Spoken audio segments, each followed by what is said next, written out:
I didn't just give it to the others to do. I came and did it myself. And that was life-changing. Oh, you made me feel uncomfortable. Yeah, I mean, and I don't just mean a little bit uncomfortable. Sometimes you would put me on the spot in the role play. You saved me hundreds of thousands. The skills you taught me, you didn't save me. The skills you taught me to embody and the little couple of minutes conversation about that divorce negotiation saved me about 300 grand. Straight away. So I haven't never paid you £300,000, have I? I mean, I paid you a lot of money. I think your training is probably more high end than low end, and it's not a case of paying a guy £1,000 to come and talk to an audience for 4 hours, and then if you asked everybody the next week what did they learn last week, they wouldn't remember anything. I mean, it's mentoring, isn't it? I mean, what you actually do is tormentoring.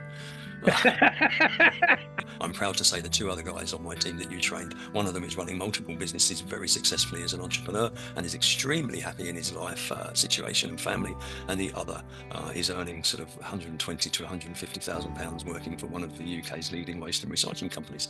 So these guys that you gave the training to and skills with me have been hugely successful since those days.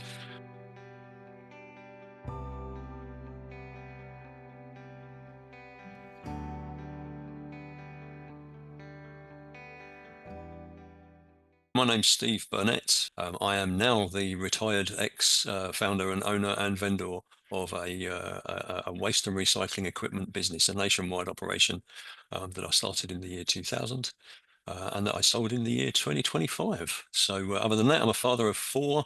I'm happily settled but not married, pretty much in a good place in life, I think. So Lovely. So when people see where you are now yeah. with the sale and the freedom, what part of the journey would they never guess you lived through? Oh my word. I mean, so many different parts, really, isn't there? I mean, the first 5 years was just madness because I had no idea really what I was doing other than I knew I could sell whatever I chose to sell by putting in immense amounts of hard work. So the first 5 years was just a constant of 18, 20 hour days, 6 days a week. It got a little bit easier once we sort of got to grips with systemizing the business and getting some help, albeit there was a number of mistakes there. But I think probably the toughest period would have been COVID. And I guess people sort of look and think you own a business. It employs, anywhere 14, 16 people mostly. It's got a big factory. It's got machines all over Britain. You've been doing it for 20 years. You drive a nice car. You must be wealthy. And COVID, 18 months, I took no salary at all to keep the company to survive through COVID. So everything I had saved, everything I put by to try and pay off a chunk of mortgage, everything I had ready to pay HMRC, everything went. And I ended up coming out of COVID personally, tens of thousands of pounds in debt, and sort of way more than that behind. So yeah, I guess most people wouldn't have seen that, and how hard I had to work through that to keep the business going. But I always had my eye on the prize, which was to keep it going and sell it. So yeah, I think most people sort of assume you own a business, life's cushy, you have good holidays, you drive a nice car, and it probably isn't just that. That's like 5% of it. Well, again, when you look at the failure rates of businesses, 80% fail within Mm, the first 3 years. yeah, So to make it through 25 shows a certain amount of resilience. yeah. I'd like to go back to when we first engaged one another. Uh, Mm. what what was the tension showing up within your business? So what was breaking or slipping that caused you to reach out first of all and connect with Yeah. me? To my recollection, I found you, or you came across my feed on LinkedIn, and I sort of looked and thought this guy's making sense. And did I reach out to you? I think I probably did. I don't think you cold called me. Cold called me. I think I I haven't reached out cold to called you. since 2004, so no. Okay, cool. Yeah, just trying to get it straight. So, yeah, why did I reach out to you? I think I got divorced in 2015 from an 18-year, very unhappy marriage with 4 children in a very messy and somewhat aggressive divorce. And that really knocked me for 6. My family life changed immensely. My children moved 250 miles away, and I had to effectively buy back, half of my business as part of the divorce settlement. So that really knocked me for 6, and I really lost my mojo. But about that time, I employed a managing director and a head of sales and a head of accounts, and a sales team, and was really trying to embody the advice that the definition of a business is what's the word, a profitable enterprise that works well without me. And I was like, okay, cool, I want to be a business owner, not the guy that's heading up and doing all the hours and hours that I'd done in the previous 15 years. But my business wasn't ready for that, I don't think. Looking back, although it was all part of the growth and the journey. So although it was a couple of lefts and rights, we did survive it. We stayed on our feet. Yeah, I realised that I couldn't replace me easily, even with a team of 3 or 4 people. So I wanted to get some training for those people because they weren't performing. I hadn't trained staff. I'd never been a sales manager. I'd just been a self-employed, hard-working sales guy. I had worked for other people, but I'd always been field-based, home-based, and I'd never really needed a lot of training or whatever because I just threw myself at it. And I was I had a team of people that didn't do it like I did. And therefore, I sort of started asking questions and looking at their performance and realizing that it wasn't good enough and I needed to find some help. And the way that you speak on LinkedIn and the way that you taught me to speak on LinkedIn is to speak into your potential client's pain. And you did that very well, hence me reaching out to you over other sales trainers. You were on my feed, you were completely unique. So that was what made me reach out. Thank you. So, how did that tension show up every day in terms of founder dependency, in the numbers, the people, your sleep patterns? Yeah. Um, Okay, every day, if I was available to the team, they would always ask me to make every decision. And that wasn't just the sales team; that was the service team, the accounts team. Everybody, if you're there, they always go, "Well, let's just ask the boss to see what he thinks." So I had to sort of break that, which kind of did by default get broken because my personal life was really affecting my work life, and I found I wasn't able to focus. I think, to my understanding of what happens in life is you've only got so much capacity in your head, and if you're using 98% of it at work, there's only 2% left for wife, kids, family, home, whatever else. On the other hand, if you're using 98% of it for wife, kids, divorce, pain, court cases, tears, emotional breakdown, mental health issues, you don't have a lot of it left for work. And I kind of got sidetracked away from work, thinking that all the guys were there would do a good enough job, and they did do a good enough job, but it wasn't as good a job as I would have done. So therefore, I was always sort of trying to bridge that gap, if you like, and build a high performing team rather than as a team that was sort of adequately performing. I wanted to keep improving. I wanted my business to thrive. That So, makes sense. what do you think you needed back then, and what turned out to actually be missing? Oh, what did I think I needed? I think I needed probably I wanted someone to become me and take my responsibility. I wanted someone to fill my boots to do my job and to be paid to do it and to do it as well as me. Um, and that sounds really big-headed, doesn't it? But if you own your own business and you know your own craft and you've really applied hours and hours and days and days of it. I always used to joke I've done 2 lifetimes work in one lifetime. Probably not really a joke. And I was trying to find me. And in a way, I did find me through the whole process, but that was much more of a sort of personal journey. I was trying to find someone to replace me, and I never really did. And in the end of that sort of arc of divorce, I remarried and then got divorced a second time. I remarried a couple of years later and got divorced again in 2018. So my personal life was quite painful and chaotic. And then I never really got my mojo back, and then COVID kicked in. And fortunately, I did the training with you. I didn't just give it to the others to do. I came and did it myself. And that was life changing, profound for me when I realized what I was doing wrong or what I could do so much better in sales to weed out the rubbish and just not bother trying with it. You know, push away and get the ones that just time wasters. Just don't bother with them. Don't waste your time. So get far better results from far fewer prospects because you're dealing with the right prospects. That was what I needed, and that was life changing in many ways, not just at work as well. So yeah. So, when we started working together, what told you immediately that this wasn't just another sales program? Oh, you made me feel uncomfortable. Yeah, and I don't just mean a little bit uncomfortable. Sometimes you would put me on the spot in the role players, and I was just my whole way of sales was to do my absolute best for everybody. So I think I already had the understand your client. Put myself in their shoes. I was honest. I had integrity. I had a whole load of really good skills and was succeeding. I'm selling to major businesses, shopping centers, hospitals, property companies, major retailers, multiples. The biggest names in the world. Some of them. I'm really some absolutely world class businesses, and I'm selling to director level of those, and doing really well. But oh my word, I was wasting so much time with people that just weren't ever going to buy from me. Um, Was there a moment or a single conversation that you suddenly flipped the switch and you realized, oh, this has got to be so much easier doing it this other way? Um, I think I can't say there was a single moment. I'm not sure that I'm always a light bulb guy. I think I'm sort of I reasonably got what you were saying, and I reasonably understood the every action has an equal and opposite reaction. And when I really sort of started to do that, you used to say you will sit there and you'll need a pin to poke your legs so that you don't laugh. When you can take yourself out of the emotion of needing that business, just don't give two hoots whether or not you win that deal or not. That is when you find that all of a sudden I'm thinking in my head, I need a pin, because you can literally play a prospect.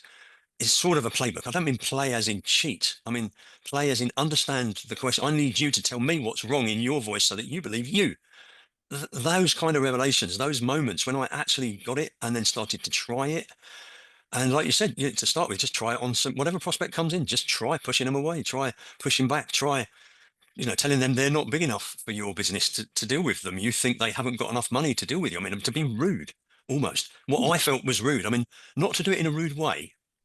There's a lot about tone and about how you deliver what you say, but to not be afraid to say no, to push your ground, to challenge, to reject and push away. And the people who truly do want to do business with you and have connected with, what it is that you're offering and why they need it, they're the ones that keep saying, no, no, but I just need to, no, you're not understanding me. This is what's wrong. And they're telling you. And it's just like, you taught me to get other people to sell what I was offering to themselves. Lovely. Is that, So, yeah, no, that yeah. absolutely, you've encapsulated it beautifully. So, after that shift and letting go of the attachment to the outcome, um, what's really stuck with you in life? Everything is a transaction of some sort. Every relationship, drama triangles. Oh my word, drama triangles. Victim, persecutor, rescuer. Yeah. I hadn't thought about that as in the thing. I now have that knowledge inside me and respond in the right way to those moments without really thinking about it. But yeah, the drama triangle has stayed with me in life. And I would say that that's helped me much more in relationships. It helped me when I got divorced and we had the settlement. You'll recall there was some hundreds of thousands of pounds on the table, and you gave me some advice about push away and say no and whatever. And yeah, she wanted me to do her a favour and let her borrow from the pot so she could get the house she wanted quickly. And I mean, don't get me wrong. She was never undercut. Goodness me, she came away with a 5-bedroom detached house. But the fact that she really wanted that, and I kept pushing away, was that made a huge difference in my life in personal. So the skills you taught me, and we had a little conversation as those moments were coming. If you remember, those matters Do you remember? were yeah. So that made a huge difference to me. Yeah, I mean, I try not to manipulate others, but I just think I understand myself and others so much better now that I get better outcomes for me and them in almost everything. You But sound like you're actually fully present in the moment as opposed to catastrophizing and fictionalizing stuff. yeah, yeah. I mean, I don't want to jump too much off subject and bring God in, but God is important in my life. And one of the things I say about forgiveness and having my past forgiven is that my past is forgiven. I believe in God. My future is secure. I know where I'm going. I know what will happen at the end. In my heart, I know for me what will happen at the end. What you and others think is up to them, but that's a whole different conversation. But it enables me to live life in the moment. I did the 12 steps when getting clean from addiction in 2005 to 2008, well 2007. I've been clean since, and in the 12 steps, you keep short account. You're present. You're not letting your sins drag you down. You ask to be forgiven at the end of every day. So you confess your sins. If I've upset you, I need to speak to you and make sure that I say I'm sorry and ask for your forgiveness. So that's dealt with. I'm not dragging it along. There's not, and in the same with myself as well. If I've got it wrong, I don't beat myself up. I forgive myself, which enables me to live in the moment in every sense. And I find that the best way to live. Interestingly enough, that's why we've set up Sellers Anonymous, and it's built to a large extent on the 12 steps. Okay, So Charlie Green has gone through AA as well. right. He wrote the best book that's ever been written on sales called Trust-Based Selling. So yeah, that's why we've set it up. So for people who've um, escaped the trap of being overly transactional and being self-serving, Right. so that you're focused on serving the customer, because we Mm. exist because of the customer, not in spite of them, which I think Yes. is what many people seem to have forgotten. Yeah, yeah, yeah. Well, sales has the potential to be very much a take, take, take business for me as a salesman. And there are so many sales guys out there that just say whatever it takes to get the order and clear off into the sunset and leave the customer with the wrong thing. And I mean, I've never done that. I mean, just right from the start, the person that I am, the way I was brought up, I don't do that. I never have. But I do see and I have employed and fired folk that do that. And I do see it happen so often. And I don't think it's the right way to get through life. But equally, us salespeople, the ones that make it in sales, whether or not we're successful or just because we put ourselves on hard work or that life's learning, but we're often the people that will celebrate a win with a party or commiserate a loss with a party, which means that lots of salespeople are using drugs and alcohol and pornography and gambling and whatever to make themselves get that buzz that they get when they win. Either to build on that, I've had a great order this week, let's go and get smashed, or I lost that deal, I'm absolutely gutted. Let's make myself feel better. So addiction and the 12 steps, I think you would find over the years, probably many salespeople, many sort of type A personalities have found themselves where I found myself deeply addicted to crack cocaine after a lifetime from I'm always fortunate, in 1989, I started clubbing when the acid house scene started, and I've loved it ever since. And I still go to day raves now. I love the music, and I feel very privileged to have been there through the 90s when it was raw and new and first sort of thing. But of course, a lot of drugs came with it. And when you're there for the wrong reasons, changing how you feel, drugs and alcohol and other things that stimulate your serotonin when you feel good drugs can be incredibly dangerous because all of a sudden what was a pool party in Ibiza with all the sunshine, the music, the women, all of a sudden you're at the far bank of the Zambezi River facing a 50-foot mud wall and 100 crocodiles coming to get you and no idea how you're going to get out. And I don't know where it changed. Just one day I was in trouble. So fortunately someone threw a rubber ring down and hauled me up. But like I say, that is another story. We're going off topic a bit. We'll So have to explore that one another time. yeah. So bringing it all back into the business then, what actually changed in terms of your results, profit, time, team energy that you could feel and you could measure? Hmm. So, well, I saw improvements in my own sales turnaround. I mean, I think we trained in 2017, 18, 19, maybe Yeah, 20, something like that. COVID forced me back into the business. I remember a call with my managing director where we worked out that if lockdown carried on and the phone didn't ring and nothing was going on and the sales team were performing as poorly as they were, we would be out of business in 3 months. That would be it. The money would be gone. So at that point, I took some radical decisions, and what was it they called it? The scheme they ran during COVID, where you could furlough. That's following. right. So yes, so a couple got furloughed, a couple got fired, or whatever. But in the end, even after the first 3 months, looking at the money, I realised I needed to get back in and get on my game because I could do everything that team of four guys were doing, guys and girls. So I let them all go. Brutal. It hasn't worked out so bad. I'm proud to say the two other guys on my team that you trained, one of them is running multiple businesses very successfully as an entrepreneur and is extremely happy in his life situation and family. And the other is earning sort of 120 to 150,000 pounds working for one of the UK's leading waste and recycling companies. So these guys that you gave the training to and skills with me have been hugely successful since those days. Which I'm so sometimes me closing the door gave the one of them who works for himself now the kick up the backside to change his life and do what he really wanted to do, and he's now smashing it. So he would only thank me for what happened in furlough and COVID and whatever there. So I'm so delighted for them. mm. And okay, so which results mean the most to you personally, and why that one specifically? Um, the results I've always enjoyed. I mean, if we're getting into individual sales, selling machinery, I started out selling things in the baler business that cost 3,000, 7,000, 10,000, and my final major success was a 1.7 million pound order for a system that we sort of co-created through various manufacturers' products and brought together and installed the first system in the UK. That for me is I started out selling, I don't know, paper yachts, and I ended up selling a battleship. Yeah, that was very satisfying, to finish my career on such a high. And it was another trainer, Brad Sugars, that said, "Don't be afraid to add zeros."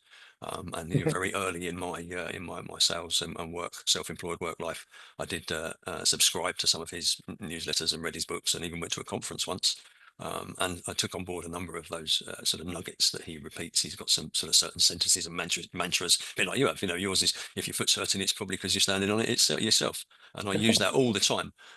But yes, that was that. Don't be afraid to add some zeros. You know, don't think that you're limited to sell things that cost 100,000. Why couldn't you sell one that was a million? You know, why couldn't you sell one that was 10 million? I never got there, but you know, mostly what I sell to sell a 1.7 million pound order would be phenomenal and most unusual. Other than that, obviously selling the business at the end, it feels so satisfying to have started something in the year 2000 after I'd been doing it for a couple of years. I went to the bank with a pound, borrowed £3,000 to buy a car, had enough money in the bank to last 3 months, and it had to work. And to have started like that from my garage, literally with a curtain over the garage door and an extension lead and a desk, and I'm still sitting in that garage now, actually.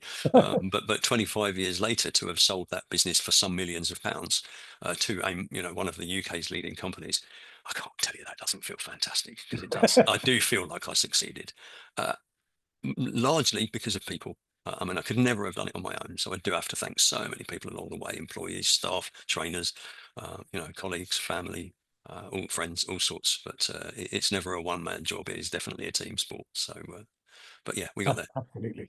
Well, selling and running a business are a team sport, and Mm, anyone who thinks otherwise is clearly delusional. yep. Um, so you obviously went through COVID, but you also had massive health challenges as well. And Yes. you still managed to turn this business around. So what were the core principles in business and in life that kept you steady? Oh my word. I think my faith, in the end, you know, I come to see life as a giant 3D game of snakes and ladders. If you're lucky, there's occasional random bouts of naked twister thrown in. But you never really see what's coming until it hits you. Some days that's brilliant. Some days you literally get a phone call out of the blue, and within 3 weeks, you've just got an £800,000 order. That wasn't on any prospect sheet. I didn't have it in my pipeline. Those kind of days are fabulous. But then equally, you can go to the dentist on a Tuesday, who refers you to the head of head and neck cancers for the Southeast on Wednesday. And 9 o'clock in the morning, his secretary rings and says, "Can you come in today?" And you're like, "Okay, that's a little bit quicker than I was expecting. Sorry, I can't come in today, but I can come in tomorrow." "Okay, come and see us at 9 o'clock tomorrow." And within 5 minutes, he's like, "Yes, you've got throat cancer. I just need to prove it." How am I supposed to feel about that? I'm sitting there going, how am I supposed to feel about this? Like, I didn't feel like I'd just been kicked in the stomach. I just didn't know what to feel. It wasn't until about 3 hours later, when I got home and literally collapsed shaking on the bathroom floor, that it kicked in. I had lost I've lost a number of friends to cancer. I've seen my father go through a brutal cancer battle and rounds of chemotherapy. Just at the beginning of lockdown, I had a friend at the beginning of lockdown, and at the end of April in 2020, he was already dead. I didn't even know he didn't know he had cancer at the beginning of lockdown, and yet within 6 weeks he was dead. So you kind of got all those things going around in your head. You know what I mean? Is this all of a sudden? I didn't see that coming at all. And I asked him, "Is it serious?" He said, "If we've caught it quickly enough, it's very treatable. If we haven't, it's very serious."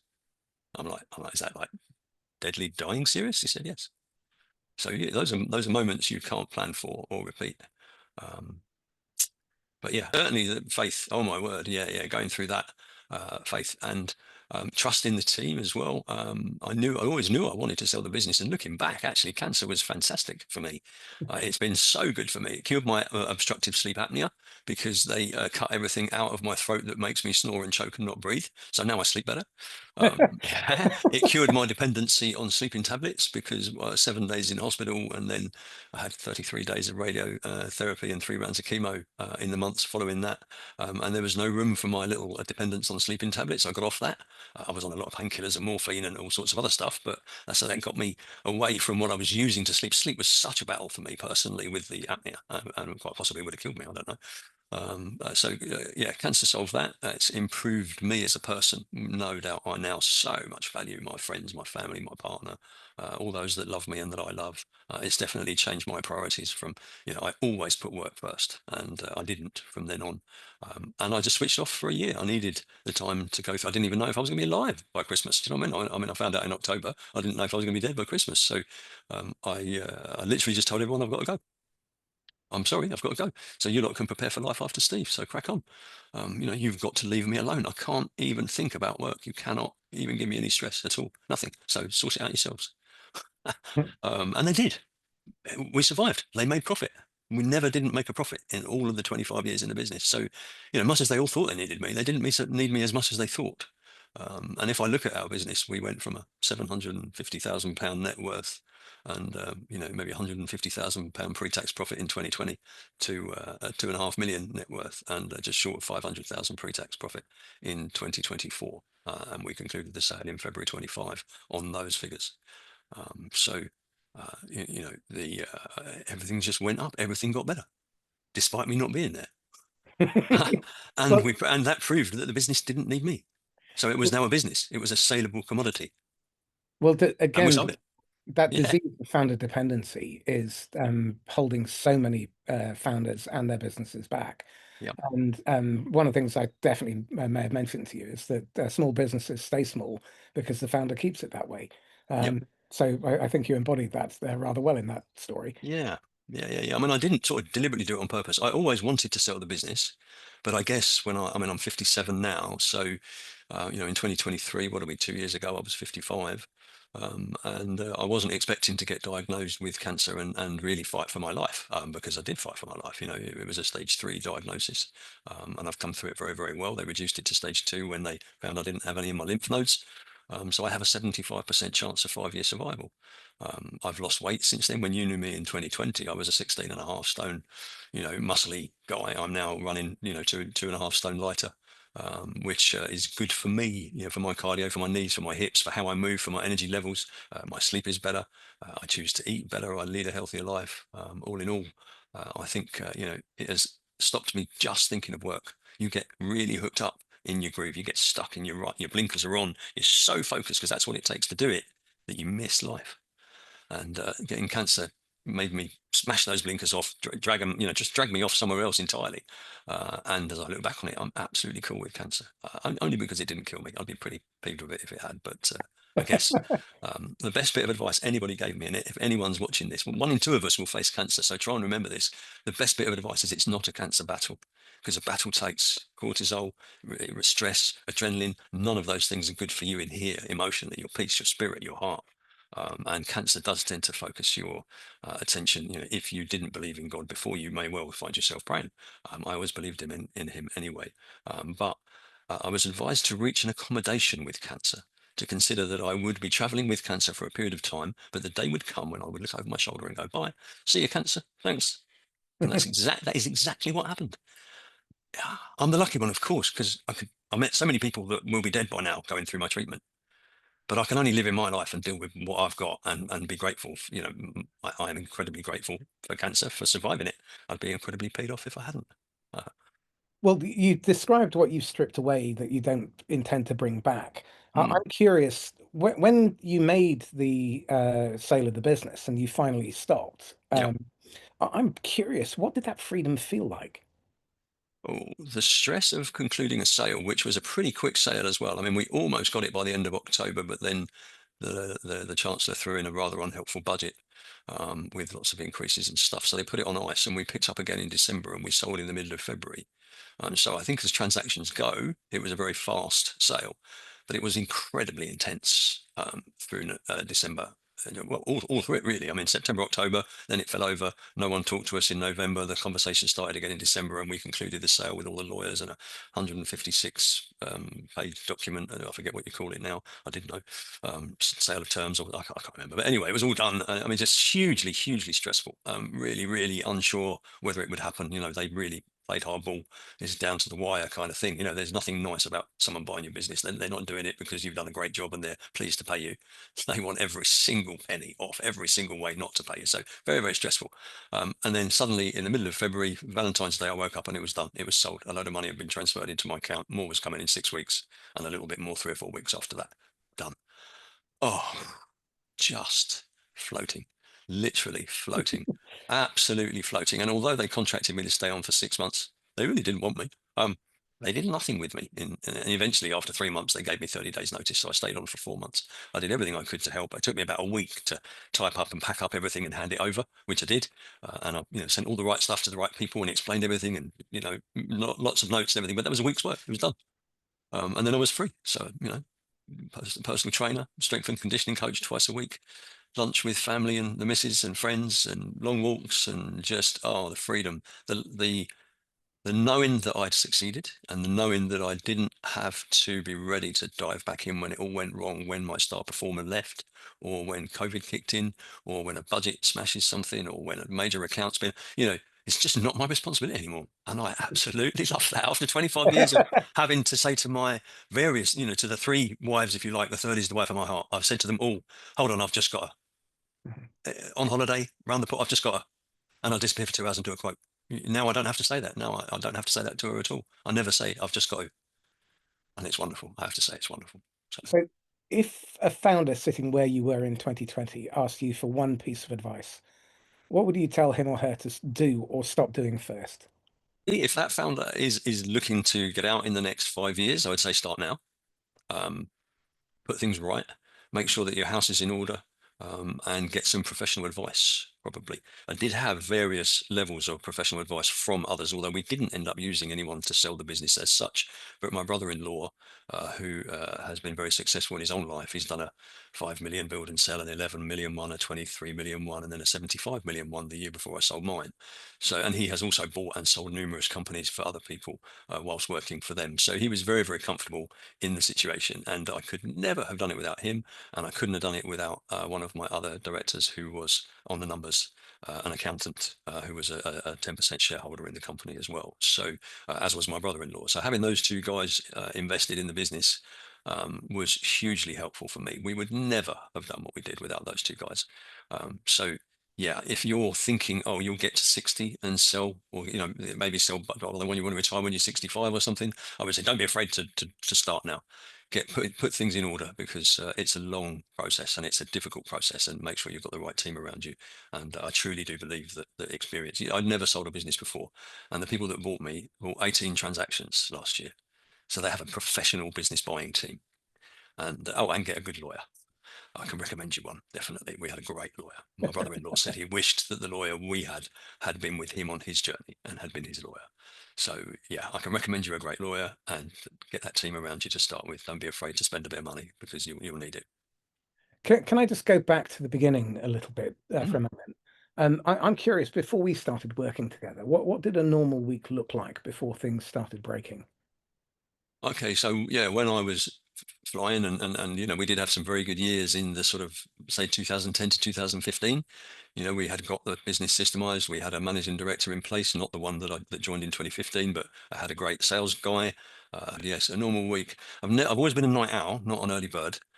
So they say the early bird gets you the worm, but I used to think of each day from sort of 10 or 11 o'clock. Nobody really wants to see you early, not to talk about rubbish. So I would be out on appointments as far as I could be from 10, 11 o'clock through till late afternoon. I'd get home, throw a bit of tea down my neck, out to the office, and the evening was for typing, quoting, prospecting, emailing, dealing with leads and inquiries. And I would often see daybreak before I went up to bed.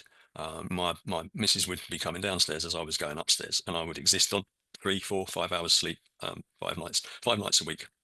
I had got to the point then when my weekends were sacrosanct. So I would then be sleeping 2 12-hour nights, Friday night and Saturday night, probably Sunday night as well, then as well, 3 12-hour sleeps, and then exist on sort of 8 or 12 hours for the rest of the week. So unhealthy, so stressful, so bad for me. And got very overweight. I was up at 19 stone in those days. I'm a little under 14, or a little over 13 and a half now. So very, very big difference in weight, and health, and therefore life outlook, and energy levels. But yeah, it was a battle, and I was relentless. I just would not back down. So, looking back, what would have told you 6 months earlier than when we first engaged that you needed to act? What were the Probably, clues that were in? probably listening to those that love me. I've never necessarily, I mean, we all do what we do for our own reasons. So it doesn't matter what anybody else says. Most of the time, we do what we do for our own reasons. And I was being nagged consistently for years to slow down. You're going to burn out. It's going to affect your health. You're not looking after yourself. You're not eating properly. You're not sleeping properly. You're overweight. You're in a mess, Steve. Even though you've sorted out your addictions in 2005, 6, 7, I was doing counseling from 2005 to 2013, sorted out my mental health a lot. I was still hadn't worked out my addiction to work, my addiction to success, my total focus, my blinkered focus on I'm doing this. And I guess, yeah, if I could look back, I would love to have the conversation with 15-year ago me now and tell him what I now know. But of course, we don't know. what we know until we know it, do we? So Um, yeah. okay. So was there any point where you thought, actually, I'm going to carry on doing this myself? And you were looking at our interaction and saying, well, maybe I'll just put the brakes on this. Well, on training with Yeah. you, well, it was expensive, and in the end, I did put the brakes on it. Um, good don't come cheap. Y- Um, yeah. So yeah, was it they say you can have really good, really quick, and really cheap any two you like. Mhm. And your training was just, I cannot tell everybody how life changing that was for me. It enabled me to change from doing 100% to doing 25%, but selling four times as much from that 25%. So it really did change how I worked. And when I dived back in 2020, I was the best version of me I've ever been. And hence you see the business. I mean, the figures don't lie. That's 750 short of 200,000 up to 2.5 million, just short of 500,000. Yeah, that's a cracking little business. What am I saying? You know what I mean? A lot of people would envy those figures. You did 300% over how long? Well, from our we posted at the end of October each year our figures. So the October 2020 figures were the 750 and 195, and the October 24 For 4 figures. years. Yeah, yeah, Wow. yeah. That's a That's a big tough difference, isn't it? business to grow 300%. Yeah, through COVID and through cancer as well. Wow. I mean, I'm going to say it, mate. God is good. Allahu Akbar. Yeah, and Marcus. Yeah, God and Marcus. God and Yoda. More Jabba than Yoda, I think. Um, Bless you. so when you finally said yes to the training, what made you trust that it was the right move? You get what you pay for. If it's you reversed me on my negotiations, didn't you? I mean, I just realised if I want to learn to do what this guy, I can't be afraid to pay him what he wants. But I expect him to deliver value for money, and you absolutely did. I've had a return on my investment multiply. I mean, tens of times, more. Probably, I couldn't even put a figure on it. I mean, you saved me hundreds of thousands. The skills you taught me, you didn't save me. The skills you taught me to embody, and the little couple of minutes conversation about that divorce negotiation saved me about 300 grand straight away. So I haven't never paid you £300,000, have I? I mean, I paid you a lot of money. I think. I mean, I think your training is probably more high end than low end, and it's not a case of paying a guy £1,000 to come and talk to an audience for 4 hours, and then if you asked everybody the next week what did they learn last week, they wouldn't remember anything. I mean, it's mentoring, isn't it? I mean, what you actually do is tormentoring. And not everybody's going to get it, but I want you to make me feel uncomfortable. I want you to challenge how I think and feel and understand. And the level of knowledge that you pulled out of my head after 20 years of sales experience, capital equipment. I've been doing that since I was 21, selling printing and materials handling equipment before getting into waste handling equipment. You literally turned it on its head. So I mean, it's hard to put a value on it, but I could have paid you twice as much and still had a massive return. I keep I've looking away got from the three camera good because I'm quotes. looking at you on the screen, so it looks like I'm looking away, but I'm actually making eye contact with you there. I should say it there. I could have paid you twice as much and still had a massive, multiple return. Thank you. So, last couple of questions then. What surprised you most about how fast the changes took hold?